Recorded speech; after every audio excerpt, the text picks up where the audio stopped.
नमस्कार। सीधी बात, कोई एडिटिंग नहीं।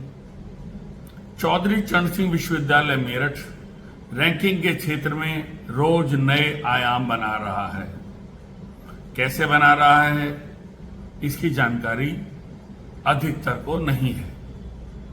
आपने पुराने जमाने में सुना होगा, राजा महाराजा अपने आसपास कुछ भाट रखते थे और कुछ लोग उनकी चमचागिरी के लिए, उनका महिमा मंडन के लिए भी रखे जाते थे और जो उनके अंदर एक तरीके से हम कहें जो निंदक होते थे, उनको अलग स्तर पर रखा जाता था।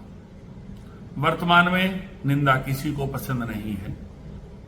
सबको चाटुकार चाहिए, चरण वंदना वाले चाहिए और कमा कर लाकर देने वाले चाहिए या कमाने की नई नई तरकीबें बताने वाले चाहिए। ऐसा ही हमारे चौधरी चरण सिंह विश्वविद्यालय में निरंतर चल रहा है।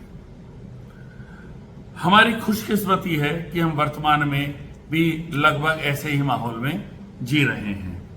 जिस प्रकार इंडियन सिनेमा की हीरोइन को छोड़कर फिल्म के सभी पात्रों को और दर्शकों को पता होता था कि हीरोइन का बाप स्मगलर है, उसी प्रकार सीसीएस यूनिवर्सिटी के रिश्वतखोर भ्रष्ट कुलपति के इर्द गिर्द रहने वाले भाट चाटुकार के अलावा बाकी छात्रों को, अभिभावकों को और पूरे शहर सहित अन्य भी जिलों में लोगों को पता है कि कुलपति कितनी बड़ी रिश्वतखोर भ्रष्ट है। लेकिन वर्तमान में क्योंकि कोई इनके विरुद्ध किसी भी प्रकार की कार्रवाई करने में सफल नहीं हो पाया है, तो इसीलिए कुलपति संगीता शुक्ला के हौसले बुलंद हैं। शहर की जनता तो बेचारी ही होती है, लेकिन विधायक सांसद भी मौन है या अपने अपने धंधों में व्यस्त हैं। इसीलिए ये आपको नहीं पता चल पाएगा कि ये शोध पत्र किस प्रकार छपे हैं, शोध पत्र कैसे छपते हैं।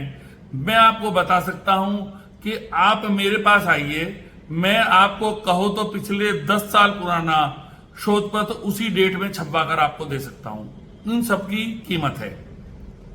विश्वविद्यालय का कोई भी शोध राज्य और राष्ट्रीय स्तर को तो छोड़ दो, जिला स्तर पर भी कामयाबी की दौड़ में नहीं आ पाया है।